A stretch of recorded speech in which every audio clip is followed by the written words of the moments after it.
lo que concentro en el libro tiene que ver con, de un lado, al sector público del sistema de salud y de otro lado el sector de seguridad social que compone en parte público y en parte privado. Y eso de mi mente es una ventaja de estudiar reformas en el sector salud porque es un sector que cubre a distintas clases de personas dentro de la sociedad. Entonces en el sector público había en los 90 3 reformas importantes. Uno fue muy temprano, que a veces la gente no se piense como reforma, pero fue la introducción de tarifas. Es decir, antes no había una política explícita de tener que pagar por sus servicios de salud. Segundo, entrando después de la crisis fuerte que había en 90-91, empezaron a desarrollar unas políticas de reforma en el sector público más programáticas, y uno de esos fue de implementar un paquete básico de salud. Es decir, de tener por cierto costo, todos tenían el beneficio de un paquete de ciertos servicios específicos, pero la idea fue garantizar por lo menos un mínimo.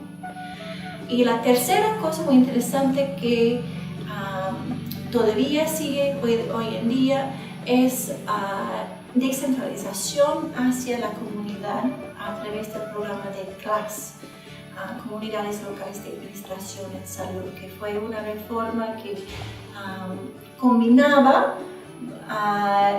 ideas de neoliberalismo, de competencia entre centros de salud, pero a la vez ideas más de participación, en donde personas elegidas de la comunidad participaban en la administración de sus puestos de salud. Después, en el sector de seguridad social, lo más grande e importante fue la introducción de competencia del sector privado, dentro del sector de seguridad de salud. Antes tenían el IPS, ahora lo que llamamos es salud, y fue solamente el sector público. Había clínicas privadas, pero no había desarrollado hasta este momento, estoy hablando ahora medios de los 90, un sector privado más fuerte en salud. Entonces la idea de los reformadores fue: vamos a fortalecer este sector a través de tener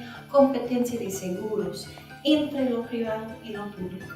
Sigo el tiempo y había una reforma importante en el sector público, que regreso un poquito aquí, pero no lo incluí en los 3 que mencioné antes porque tenía una trayectoria muy diferente, y eso es la reforma de la planificación familiar, que todavía hay mucha atención a las esterilizaciones forzadas que salieron de esta política últimamente, y lo que yo miro es las bases, la política de economía detrás de reforma en este sector en general. Finalmente, otro político que miro en este libro es algo que empieza con el seguro escolar bajo el presidente Fujimori, que después se expandió a un seguro materna y después convirtió eventualmente en lo que hoy día llamamos SIS, el Seguro Integral de Salud. Entonces, esos son las reformas que yo miro en este libro, que cubre un gran parte de las reformas del sector salud en los 90, pero no todos, había unos más.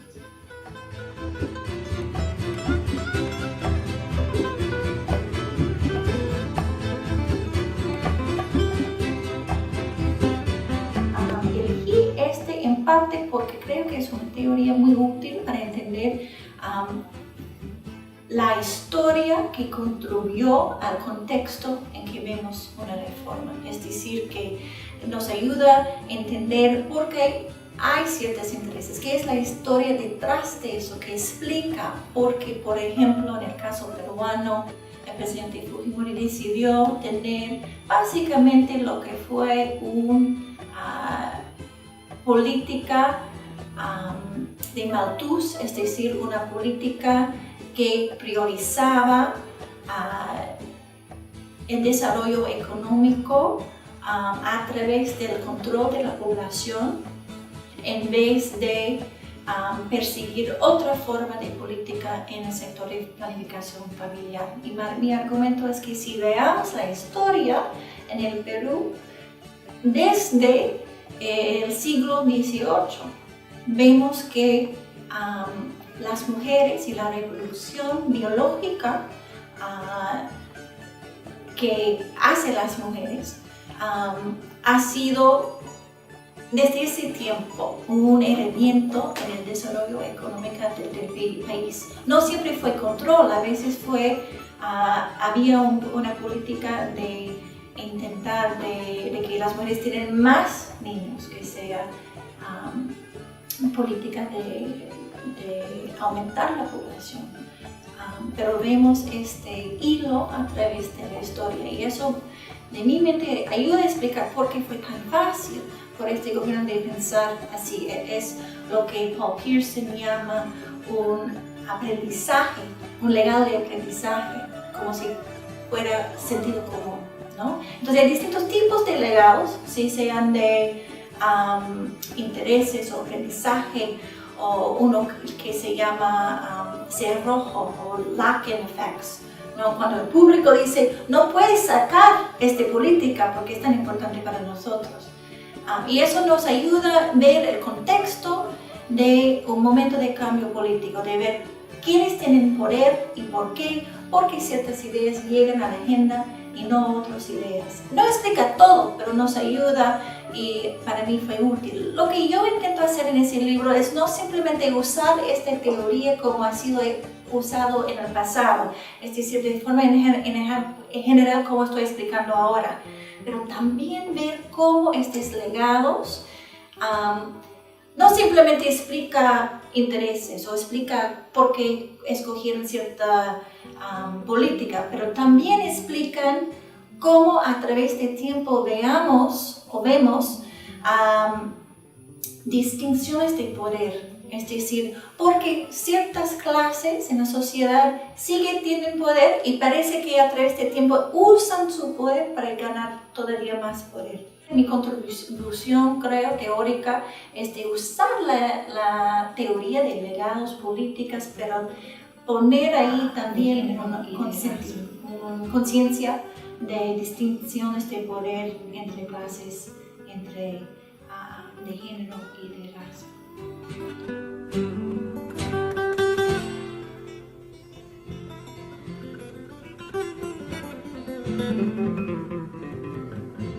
Muy bien, y creo que eso es importante porque usar la política de legados no quiere decir que hay un legado y está ahí para siempre, porque las cosas cambian, pero a veces persisten y tenemos que ver cuáles y por qué cambian en ciertos momentos y por qué no.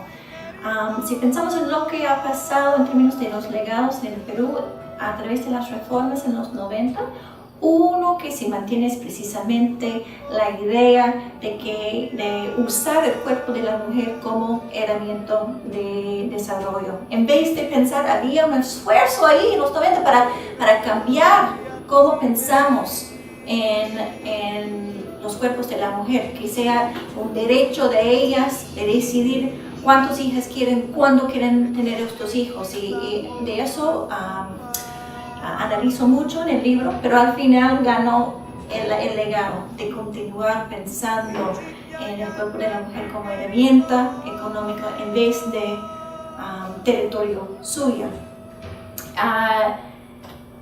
Uno que se rompe y se cambia es el legado de intereses de los sindicatos de trabajadores y de médicos. Y eso fue en parte por dos cosas. Una, la crisis grande económica, en donde había comunidades epistémicas fuertes neoliberales que rechazan a los sindicatos, lo vieron como parte del problema. como algo que contribuía a la crisis económica. Entonces, confluyeron la crisis misma con las ideas neoliberales para, a pesar de la lucha que hicieron estos sindicatos de resistir la incorporación del mercado en el sistema de seguridad social, al final perdieron esta batalla.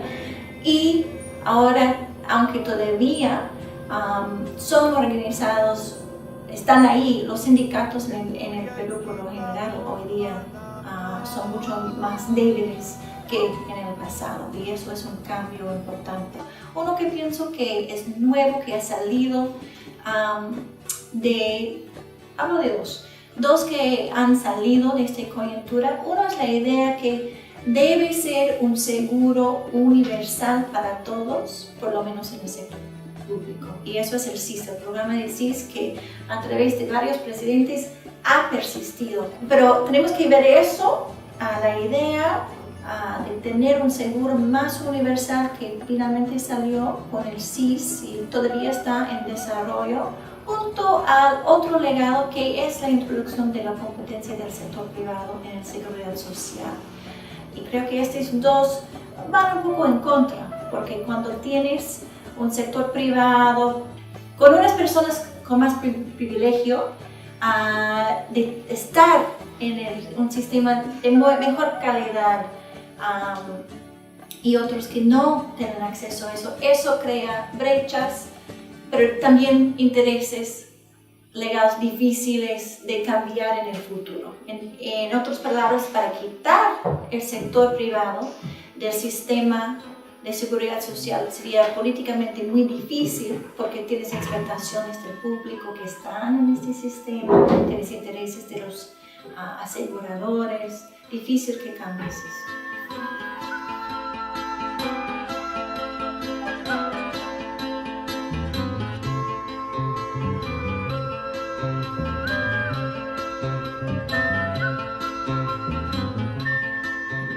Bueno, creo que no podemos separar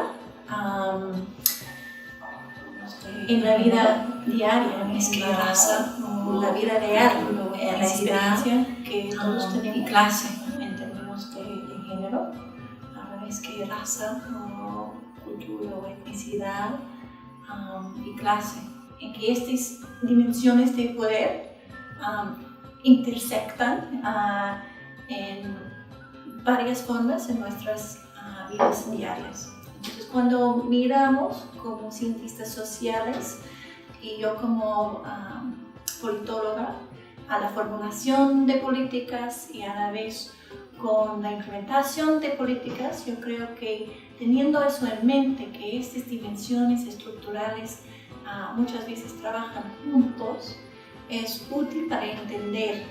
Para dar un ejemplo,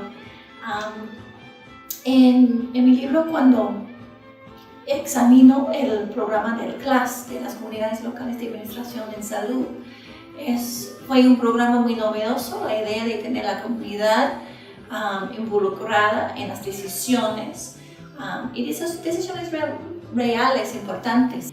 Pero este programa en la implementación fue muy diferente en términos de dinámicas de género por ejemplo, en los pueblos jóvenes urbanos de Lima en comparación a pueblos pequeños en Ayacucho. Y no fue solamente la dimensión de género ahí, pero fue cómo el género cruzó con raza. Es decir, en esa época, cuando hice mi trabajo de campo, había muchas mujeres involucradas en los comités locales en Lima, en los pueblos jóvenes de Lima. El mismo programa implementado en Ayacucho fue dominado por hombres. Y fue no solamente por diferencias de género, que sea el patriarcado fue más fuerte, que es posible, pero también fue el cruce con raza y más que todo en el Perú, cuando raza cruce con idioma, que las mujeres en los pueblos pequeños de Ayacucho no hablaban español. el personal del puesto de salud no hablaban quechua. Entonces, ¿cómo iban a conversar y administrar juntos? ¿Qué fue la idea? Entonces, tiene que ver los contextos diferentes de cómo cruzan, y di un ejemplo de institución, divisiones de poder, para realmente entender los dos lados, formulación y implementación. Y di un ejemplo de implementación, pero podríamos hablar de formulación.